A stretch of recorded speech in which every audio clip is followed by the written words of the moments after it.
Welcome everyone to Learning with Rev. Today we are going to be learning about basic Linux commands. If you're ever a developer, most probably you will be using Linux as your main operating system. A lot of people are first time in Linux, they're scared because they're using the command line a lot more than normal. Don't worry, it's very simple. You'll pick it up really quick. There's a lot of shortcuts online, and this is going to be a pretty quick introduction to all of the main commands you're going to need to move around in the different files and directories. So first thing you have to know is, where are you? With that, we're going to type pwd. That stands for print working directory. So this tells us where we are.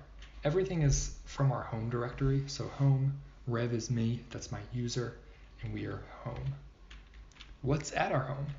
Type ls. It creates a list. Everything that's here. In this case, everything that's blue is a folder or a directory. If we want a little more information on this list, we could do ls.l, and it's going to tell us what we have here. So the names on the right, the date and time of the last edit to these directories is the next thing. How many bytes they are, who's the owner, and on the left here, these are read and write privileges, which we don't really have to worry about right now. I know that I want to go into a specific folder. To go into that folder, we can go cd, which stands for change directory, and we want to go into development. I started typing it in, and then I hit tab, and it auto-filled the rest of the word. Right here, we're going to ls again. We want to go into learning with Rev. That's where we are. And there are a couple things in here. And just so we can check where we are. We started at home/rev, as we can see right here.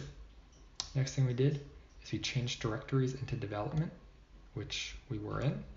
And then within development, we changed directories into learning with Rev, which is where we are right now. Very straightforward. cd and ls, most common commands. Eventually you won't have to use a pwd that often because you'll have an understanding of where you are. As you can see, we're getting a little cluttered right now on our screen. We can type clear, takes everything away, but we're in the same spot. And we can see here we have directory, file.txt, and file1.txt. Now what are these? So we can type the word in file, and we could directory 1. Again, I started typing it in, hit tab, makes things a lot easier. Directory 1, it's a directory, as we expected. File, file, and there's more than one thing called file. So I typed in the F from file, I hit tab, it stopped because it could be multiple things. If I hit tab a couple more times, it gives me the options, file.txt or file1. Let's see, file.txt, what is that? It's empty, okay. And file1, it's an ASCII test file, basic text file. So it's good to know what these things are. As we can see by ls again, blue means it's a directory, and white means it's something else, probably a file. How do we create that directory? Easy. mkdir, make directory. Really simple, call it directory2, and if we ls, it's right there.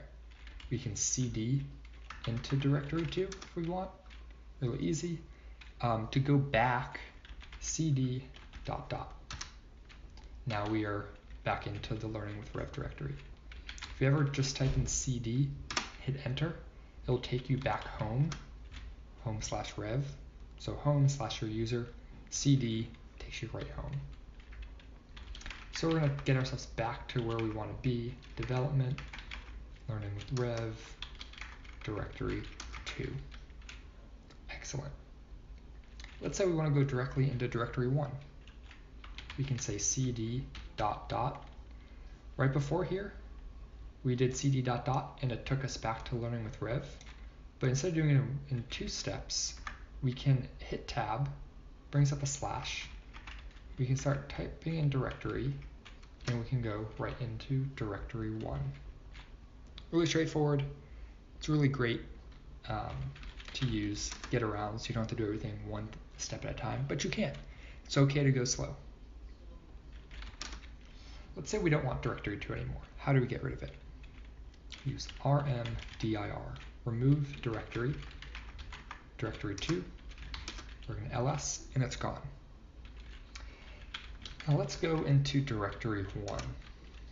Let's say we want to create a file in here. How do we do that? We use the cat command. Cat arrow, which means we're going to write to a file. We're going to call this my file. And now we're actually in the file. We can write something. Say, hello, this is my file. And we'll hit Control D to exit.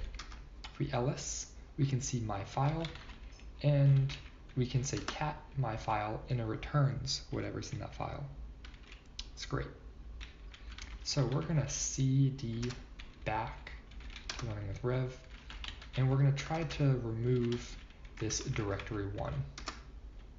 Failed to remove directory 1, directory not empty. So you can only use rmdir if there's nothing else in that directory. So how do we remove the directory and everything inside of it? The way we do this is we're just going to do rm for remove /r. R means recursive. So everything within it, and if there's a folder, if there's another directory inside, and a directory inside of that, and then a file in there, it'll delete everything recursively. rm.r, directory 1, all gone. How do we get rid of these text files here? We can just use regular rm. File 1, let's say, gone, rm file.txt, all gone. And now we are empty. So now you know how to move between directories, see files and directories within the directory that you're in, create new directories, create new files, delete directories, and delete files. So I'm going to clear up right now, and now we're going to try a couple other commands. We're going to say df. df stands for disk free. So right here we have our file system.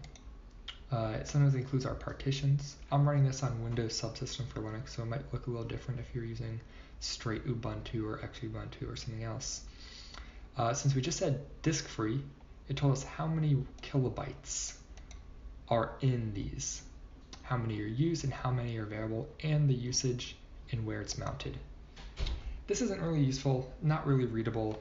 Like, how many gigabytes is this? You could probably count how many digits, but we can say df.h. H is human readable, so it will look at the sizes of everything and use the highest value of bytes that it can. So in this case, 251 gigabytes, 6.2 gigabytes, 476 gigabytes. Very easy to read. Now we can see, oh, on the entire system, we have 476 gigabytes, 121 are used, 356 are remaining, and that means we've used 26%. So much easier right there. Thank you all for watching today. Hope you enjoyed this video. If you liked it, please comment and subscribe, and I'll see you next time.